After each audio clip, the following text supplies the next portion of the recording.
সম্মানিত উপস্থিতি, আজ আপনাদের সম্মুখে একটি গুরুত্বপূর্ণ বিষয়কে কেন্দ্র করে উপস্থিত হয়েছি।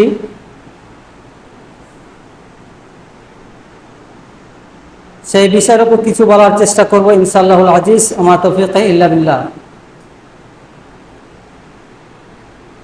আজকের জুমার আলোচ্য বিষয় সুদ, সুদের ভয়াবহতা। আমরা ম্যাক্সিমাম লোক, বেশিরভাগ মানুষ সুদের মতো একটা মহামারী ব্যাধিতে ডুবে রয়েছি। বলা যেতে পারে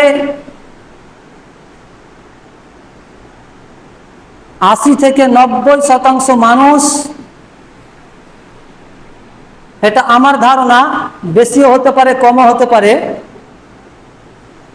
৮০ থেকে ৯০% মানুষ সুদের মতো একটা জঘন্য ব্যাধিতে ডুবে রয়েছে। এই সুদের যে ভয়াবহতা, এই ভয়াবহতা সম্পর্কে আমরা অনেকেই জানি। সুদ খেলে, সুদ দিলে, ঘুষ খেলে, ঘুষ খেলে, ঘুষ দিলে কত পাপ রয়েছে, কত বড় অপরাধ, এটা আমরা ম্যাক্সিমাম আজকের মুসল্লিরা যারা আছেন বা আমরা যারা আছি ম্যাক্সিমাম লোক আমরা জানি। আমরা কেউ পড়ে জেনেছি, কেউ শুনে জেনেছি, কিন্তু আমরা জানি যে সুদের যে ভয়াবহতা, সুদের যে ক্ষতির দিক, এগুলো আমরা অনেকেই জানি। জানার পরেও আমরা সেই সুদি কারবার থেকে, সুদের মতো একটা নোংরা জঘন্য কাজ থেকে আমরা বিরত থাকছি না, এবং বিরত থাকার জন্য আমরা চেষ্টাও করি না। আমরা যারা সুদি কারবার করি, আমি তাদের কাছে আবেদন করছি, রিকোয়েস্ট করছি, অনুরোধ করছি যে আপনারা আজকের এই জুমার আলোচ্য বিষয় শুনে সুদের মতো একটা জঘন্য অপরাধ থেকে মুক্তি হওয়ার জন্য অনুরোধ জানাচ্ছি, সুদ থেকে দূরে থাকার জন্য রিকোয়েস্ট করছি। কারণ সুদের কারবারটা হচ্ছে জঘন্য কারবার, এবং সুদের যে কাজ সেগুলো নোংরা কাজ, আর এর পাপটা হচ্ছে অনেক বড়, অনেক বড় পাপ। মদের মতো একটা জঘন্যতম পাপকে নবী সাল্লাল্লাহু আলাইহি সাল্লামের ভাষা অনুযায়ী তিনি বলেছেন সমস্ত খারাপ কাজের মূল হচ্ছে মদ। সমস্ত খারাপ কাজের মূল হচ্ছে মদ, এটা স্পষ্ট। কিন্তু মদের চেয়েও জঘন্যতম পাপ হচ্ছে এই সুদের পাপ, সুদি কারবার। কারণ মদ যদি কেউ পান করে, খায়, তাহলে নবী সাল্লাল্লাহু আলাইহি সাল্লাম বলেননি যে সে তার মায়ের সঙ্গে জেনা করলো। কিন্তু কোন ব্যক্তি যদি সুদ জেনে শুনে খায়, তাহলে নবী সাল্লাল্লাহু আলাইহি সাল্লাম বলছেন তার মায়ের সঙ্গে সে জেনা করলো। নাউজুবিল্লাহ, এত বড় কথা নবী সাল্লাল্লাহু আলাইহি সাল্লাম বলেছেন। তাহলে আমরা যারা এখনো সুদ খাচ্ছি, সুদ দিচ্ছি, তারা একটু সতর্ক হন, সাবধান হন। আমরা কি কেউ চাই যে আমার নিজের মায়ের সঙ্গে আমরা কেউ জেনা করবো, ব্যভিচার করবো? নাউজুবিল্লাহ, কেউ চাই না। এত জঘন্য কাজ কেউ চাই না। যতই মূর্খ হোক, যত রকমের ওর মধ্যে নোংরামি থাক, গুন্ডামি থাক, তাও চাই না যে আমি আমার মায়ের সঙ্গে জেনা করি।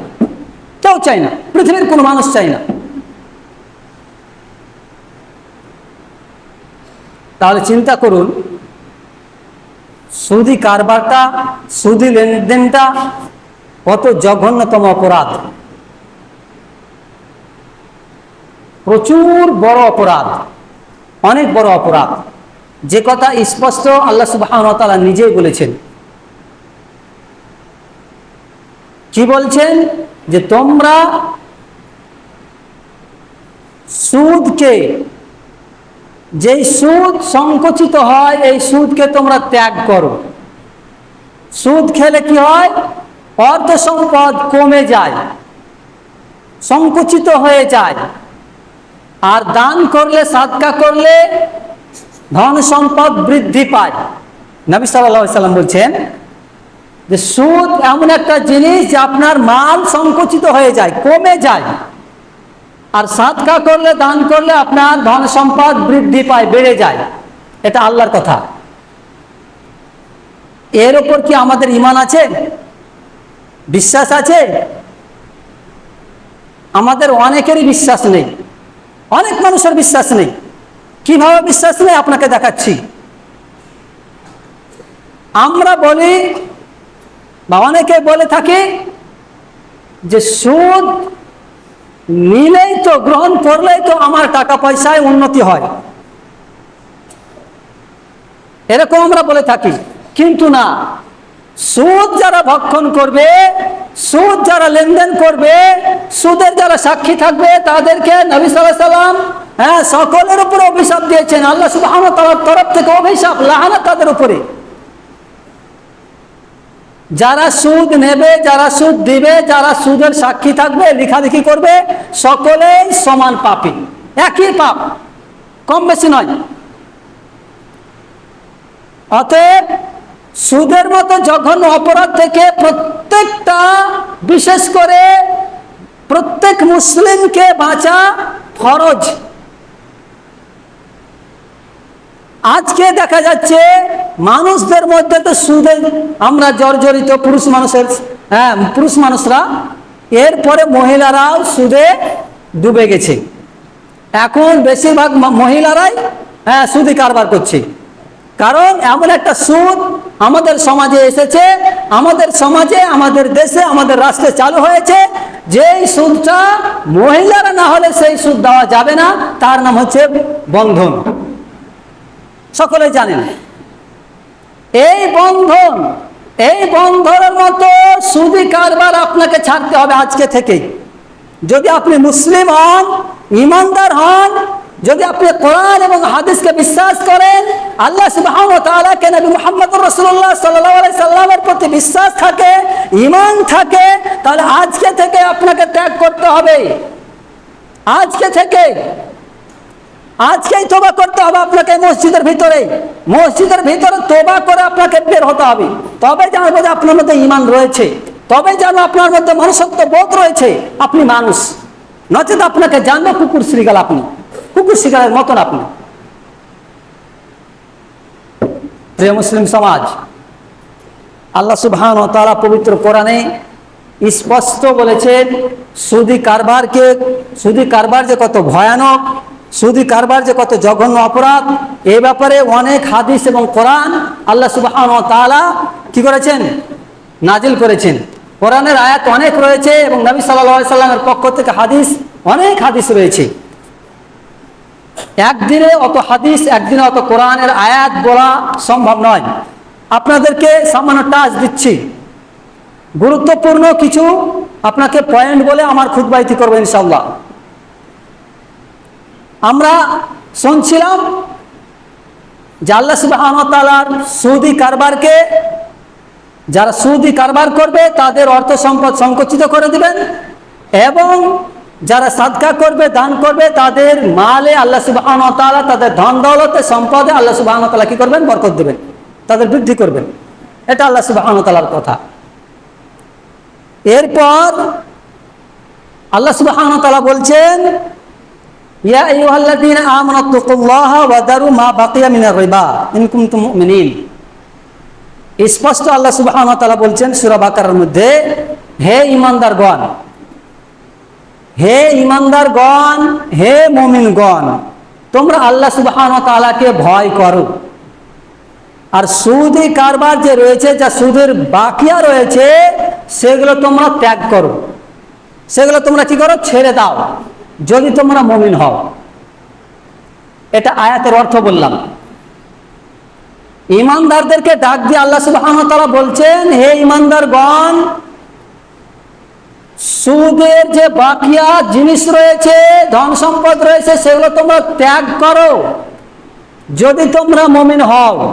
যদি তোমরা আল্লাহ সুবহানাহু ওয়া তাআলার প্রতি বিশ্বাসী হয়ে থাকো, আল্লাহ সুবহানাহু ওয়া তাআলাকে বিশ্বাস স্থাপন করো এবং আল্লাহ সুবহানাহু ওয়া তাআলাকে যদি ভয় করো, তাহলে তোমরা সুদের যে বাকিয়া রয়েছে, সুদের যে কারবার রয়েছে, এই সমস্ত বাকিয়া কারবারকে তোমরা ত্যাগ করো, বর্জন করো, ছেড়ে দাও। এই কথা আল্লাহ সুবহানাহু ওয়া তাআলা স্পষ্ট বলছেন সূরা বাকারার মধ্যে। এরপর আল্লাহ সুবহানাহু ওয়া তাআলা বলছেন, ইয়া আইয়ুহাল্লাযীনা আমানু লা তাকুলুর রিবা আদআফা মুদাআফা ওয়াত্তাকুল্লাহা লাআল্লাকুম তুফলিহুন। আল্লাহ সুবহানাহু ওয়া তাআলা বলছেন, হে ঈমানদারগণ, তোমরা চক্রবৃদ্ধি হারে সুদ খেও না। মুদাআফা, চক্রবৃদ্ধি হারে তোমরা সুদ খেও না। তোমরা আল্লাহকে কি করো, ভয় করো। আর কি করো, তোমরা যদি আল্লাহকে ভয় করো, লাআল্লাকুম তুফলিহুন, তাহলে তোমরা সাকসেসফুল হবে, তোমরাই লাভবান হবে, তোমরা উপকৃত হবে। স্পষ্ট আয়াত আল্লাহ সুবহানাহু ওয়া তাআলা বলছেন। এখানে আল্লাহ সুবহানাহু ওয়া তাআলা ঈমানদার যারা আল্লাহ সুবহানাহু ওয়া তাআলার উপর বিশ্বাস স্থাপন করেছে, তাদেরকে আল্লাহ সুবহানাহু ওয়া তাআলা সম্বোধন করে বলছেন যে তোমরা সুদি কারবার ছেড়ে দাও যদি আল্লাহকে তোমরা ভয় করো। আর এই সুদে কারবার ছেড়ে দিলে তোমাদের উপকার রয়েছে, তোমাদের লাভ রয়েছে, তোমরা উপকৃত হবে। কিন্তু দুঃখের বিষয় এটা যে আমরা কোরআন এবং হাদিসকে যতই স্টাডি করি না কেন, যতই কোরআন এবং হাদিসের কথা আমরা শুনি না কেন, বড় বড় আলেমদের মুখ থেকে আমরা শুনেছি, বক্তব্য শুনছি সোশ্যাল মিডিয়ার মাধ্যমে সুদি কারবার নিয়ে। এত বক্তব্য, এত কোরআন হাদিসের আলোচনা আমরা 10 বছর আগে তেমন শুনতে পাইনি, কারণ তখন সোশ্যাল মিডিয়াও ছিল না এতটা। এখন যে সোশ্যাল মিডিয়া নিজের পকেটে নিজের বাড়িতে আমরা ইচ্ছা যদি করি, আমরা তাহলে শুনতে পাই যে কত বড় বড় আলেম তারা সুদের ব্যাপারে কত কড়া ফতোয়া দিয়েছেন, আমরা এগুলো শুনেছি। শুধু আলেমরাই তো কড়া ফতোয়া দেননি, আমরা হয়তো বলছি যে কড়া হয়ে যাচ্ছে, কঠিন হয়ে যাচ্ছে, কিন্তু একথা আল্লাহ সুবহানাহু ওয়া তাআলা নিজে, একথা নবী সাল্লাল্লাহু আলাইহি ওয়াসাল্লাম নিজে বলেছেন, যদি কেউ জেনে শুনে 1 টাকা সুদ খায়, তাহলে সে তার মায়ের সঙ্গে জেনা করলো।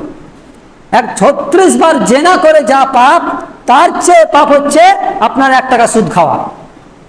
কথা বুঝতে পারছেন?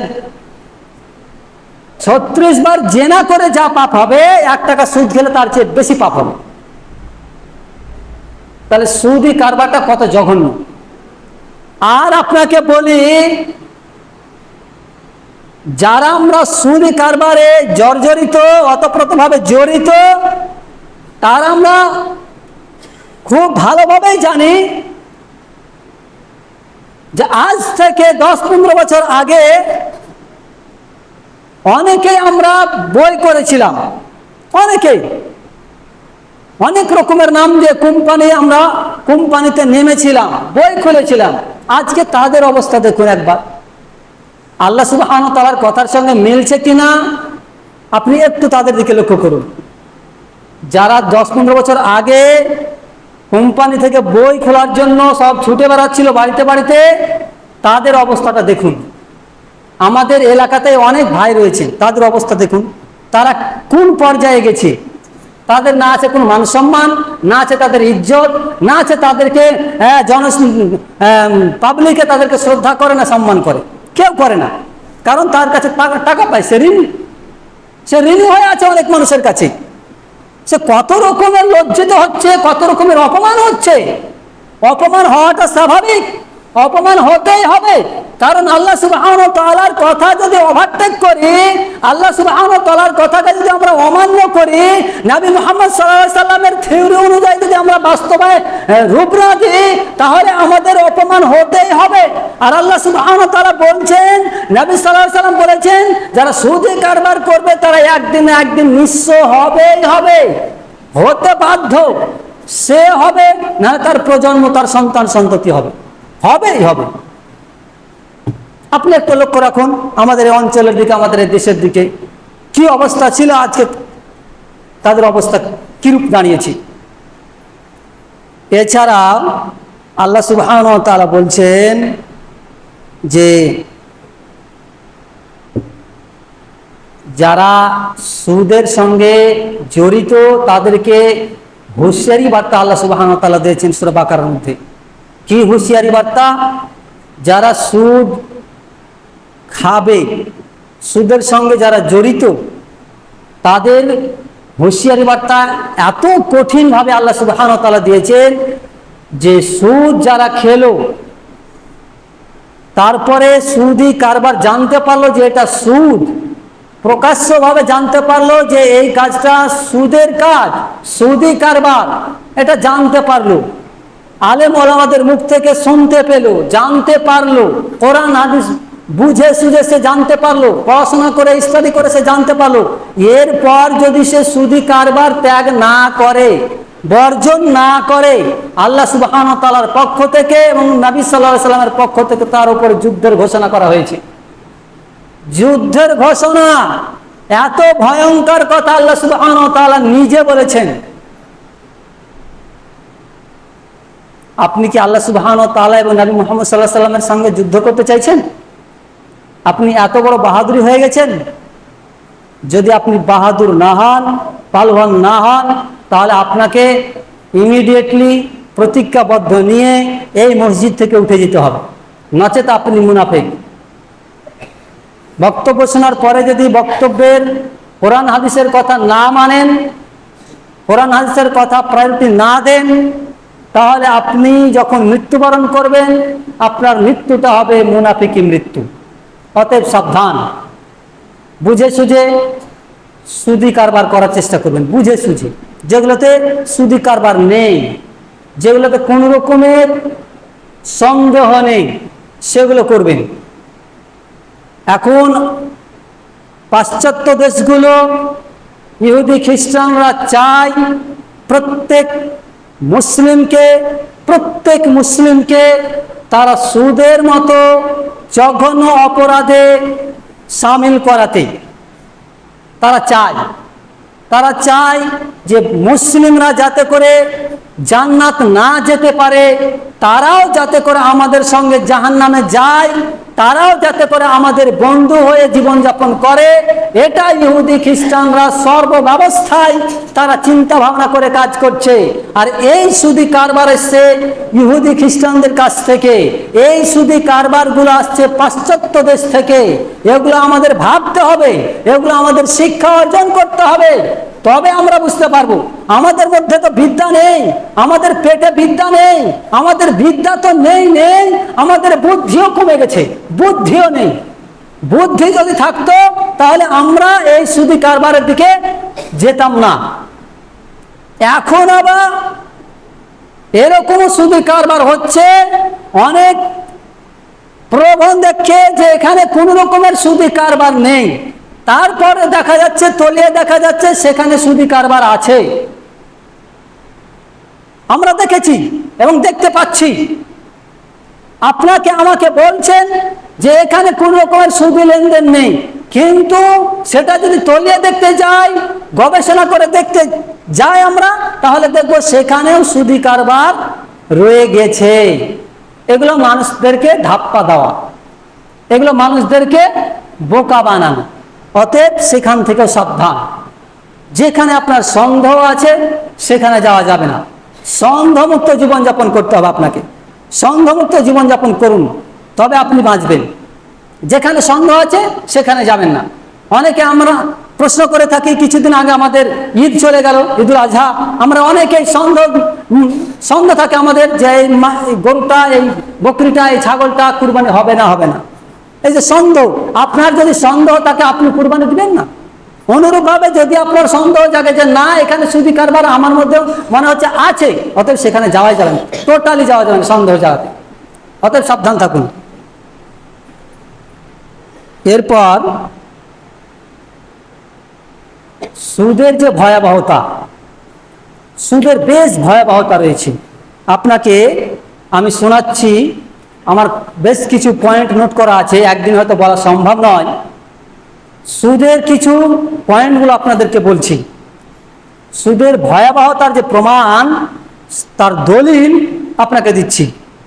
1 নম্বর প্রমাণ হচ্ছে সুদ খাওয়া মানে কিয়ামতের মাঠে পাগলের অবস্থায় ওঠা। যারা সুদ ভক্ষণ করবে তারা কিয়ামতের মাঠে পাগল অবস্থায় উঠবে।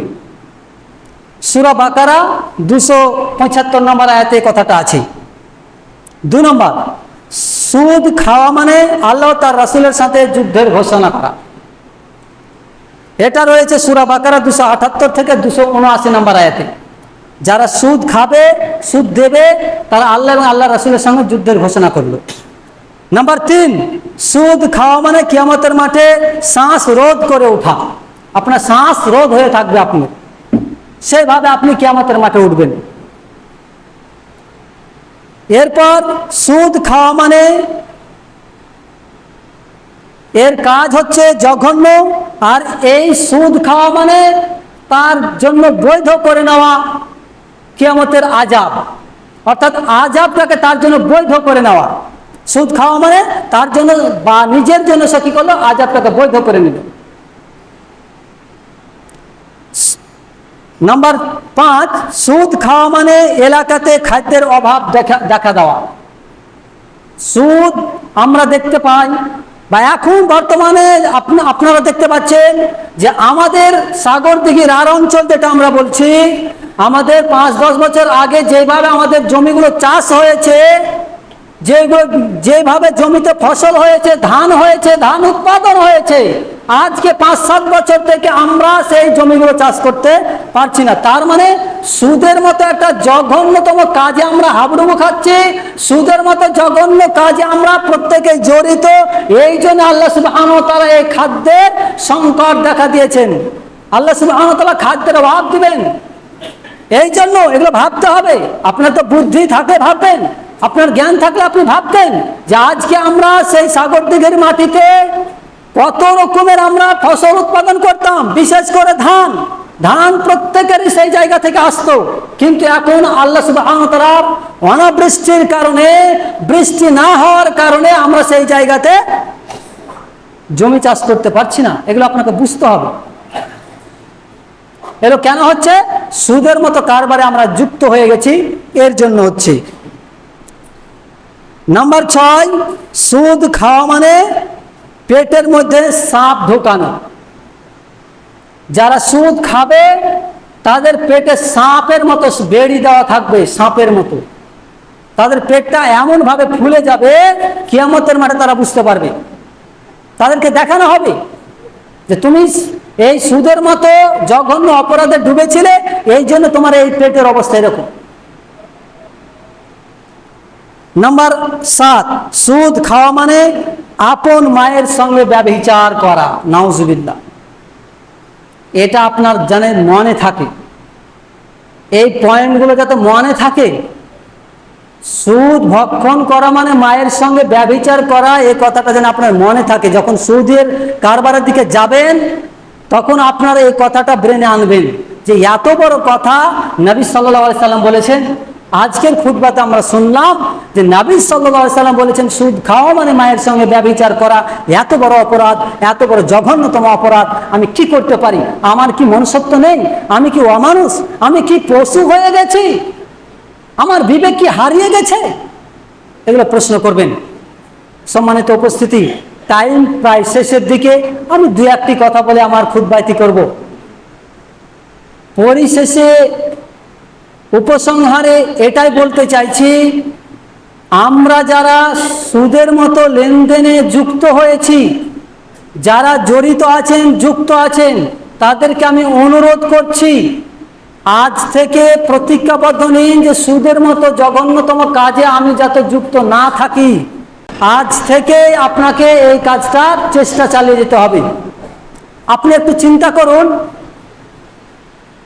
যে সুদ যারা দেবে, যারা নেবে এবং যে সাক্ষী থাকবে, যে খাতা কলমে লিখবে, তারা উভয়ই সমান পাপী। অতএব আপনি কেন দেখতে যাবেন? কেন আপনি সাক্ষী থাকবেন? সাক্ষী থাকাও চলবে না। আসুন আমরা সুদের মতো জঘন্য অপরাধ থেকে বাঁচার চেষ্টা করি। আল্লাহ সুবহানাহু ওয়া তাআলার কাছে দোয়া করি, হে আল্লাহ সুবহানাহু ওয়া তাআলা, তুমি আমাদের সকলকে সুদের মতো জঘন্য ব্যাধি থেকে বাঁচার তৌফিক দান করো, আল্লাহুম্মা আমিন। হে আল্লাহ সুবহানাহু ওয়া তাআলা, আমরা যারা সুদের সঙ্গে যুক্ত হয়ে গেছি, শয়তানি চক্রান্তে, শয়তানি ওয়াসওয়াসাতে, আল্লাহ তুমি আমাদের সেই শয়তানিগুলোকে আমাদের কাছ থেকে ডিলিট করো, আল্লাহুম্মা আমিন। আমরা আজ থেকেই যাতে কোনো রকমের সুদের দিকে না যাই, এই মানসিকতা, এই বিবেক বুদ্ধি আল্লাহ তুমি আমাদের সকলের মধ্যে দান করো, আল্লাহুম্মা আমিন। হে আল্লাহ সুবহানাহু ওয়া তাআলা, আমরা যারা অন্তরে পাপ করেছি, আল্লাহ তুমি আমাদের সকলকে ক্ষমা করো, আল্লাহুম্মা আমিন। ওয়া আখির দাওয়ানা আলহামদুলিল্লাহি রাব্বিল আলামিন। সুবহানাকা আল্লাহুম্মা ওয়া বিহামদিকা আশহাদু আল্লা ইলাহা ইল্লা আনতা আস্তাগফিরুকা ওয়া আতুবু ইলাইক।